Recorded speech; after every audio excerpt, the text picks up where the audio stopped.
With cryptocurrencies being more prevalent in the market, a lot of people are questioning how cryptocurrencies actually get their value and if they are a profitable investment to invest in. A lot of people have concluded that cryptocurrencies are just a scam in general, but here today we're going to be discussing how cryptocurrencies actually get their value, and you can determine whether they're a scam or not.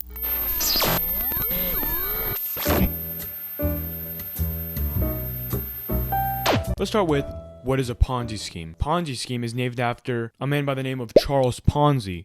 He was essentially a con artist that actually managed to make money off of people's investments as opposed to making money solely based off of his business idea. So Charles Ponzi would pitch his business model and business idea to a set of investors in hopes of getting an investment. The way he would get his investments is he would guarantee 100% profit off of their initial investment after a span of 90 days. Throughout those 90 days, Charles Ponzi would pitch to newer investors and guarantee the same profits that he guaranteed the earlier investors. After getting these secondary investors to invest inside of his business model, he would later funnel the investment money into the earlier investors as their profit. And if you can imagine, this process could pretty much go on and on forever. But, as they say, no tree grows to the moon. So eventually Charles Ponzi could not provide the guaranteed profit that he was guaranteeing his investors and ended up going to jail. Charles Ponzi's business model actually was purchasing postcards and post stamps elsewhere from outside of the United States and later on selling them inside of the United States for face value. This was essentially a form of arbitrage in import and export goods. Now that you understand what a Ponzi scheme is, you may be wondering, how is cryptocurrency in any shape or form related to this Ponzi scheme? You may not believe it now, but in the span of this video, I promise you'll understand how they're very, very closely related. So, cryptocurrency. You can be bullshitting yourself and saying you could actually use that as a currency, but realistically, less than 1% of transactions held on cryptocurrencies are actually goods and service based. In reality, people just want to get their pockets fat. So at the end of the day, cryptocurrencies like Bitcoin and Ethereum actually contain no inherent value because cryptocurrency cannot replace fiat currency as a decentralized, non-government sponsored currency because that's just not how it works. For a currency to actually run as a currency, cannot be volatile. And that's a very massive problem that cryptocurrency faces, as there is no control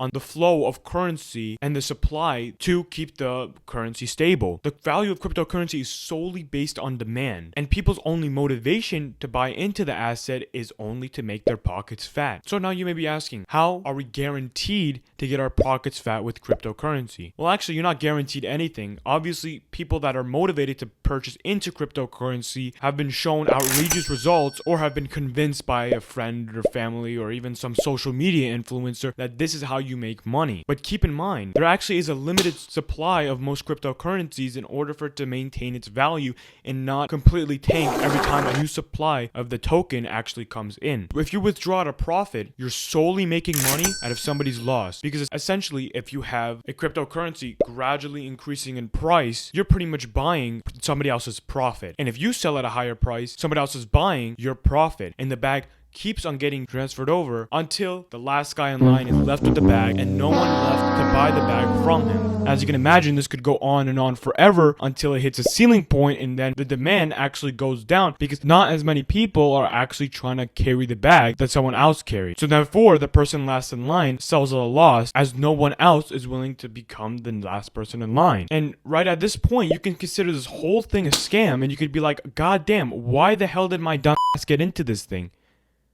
Well, I'm not saying it's a scam or not. That's honestly for you to decide. I'm just outlining the whole picture so you understand how cryptocurrency actually gets its value. Its value is completely made up of everyone trying to race to fill their pockets, and half those people end up losing. Well, I'm not here to argue whether there is an infinite demand for cryptocurrency. So at this point, you're probably thinking, who is the dumbass influencer that told me to buy this shit? Because obviously I'm investing into a scam and I'm only taking money out of other people's pockets. Well, you can pretty much decide the ethical standpoint from that. But as a capitalist myself, I personally think that's great. Capitalism is solely based off of taking money from other people, because every dollar you earn is a dollar that somebody else loses, because there's no infinite supply of cash that's being brought into our hands, because we need to sustain the value of the US dollar. So understanding how cryptocurrency actually works and putting the whole thing into perspective lets you understand actually how to make money from cryptocurrency. And that is not being the last person in line. For those of you that completely do not understand what I'm saying, a prime example of this kind of Ponzi scheme being applied to real world examples is pretty much any arbitrary transaction. A big example is reselling. For example, sneaker reselling. Sneakers,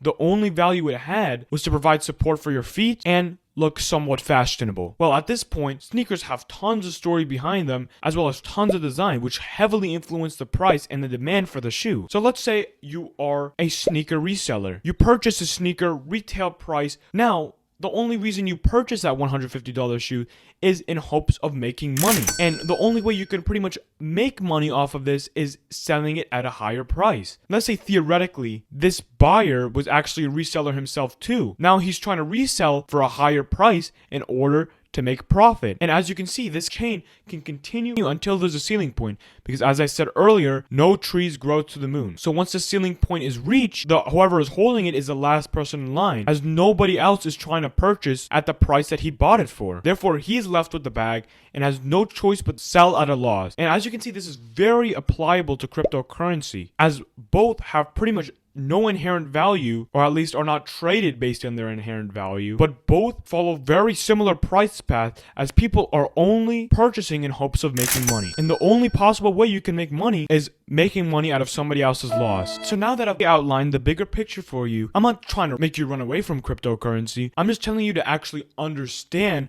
what's really going on behind cryptocurrencies and NFT, so you can actually understand how to pull in profit from this. Obviously, this is all dependent on your ethical standpoint, because I personally perceive cryptocurrency as a very, very solid opportunity to make some money, despite obviously hurting someone at the end. But I'm not here to care about the person at the end. The person at the end should have known better not to be the person at the end. So a key takeaway is that any arbitrary transaction with no inherent value is in some degree a self-inflicted or natural Ponzi scheme, as the sole purpose of the transaction is to make money, and not everyone in this world can make money. So I suggest you do your own risk evaluation before investing inside a cryptocurrency or any asset that follows the same similarities as cryptocurrency does. And hopefully I cleared the air for some of you, because I personally myself had this question on why cryptocurrency investors were getting inside cryptocurrency without cryptocurrency having any basis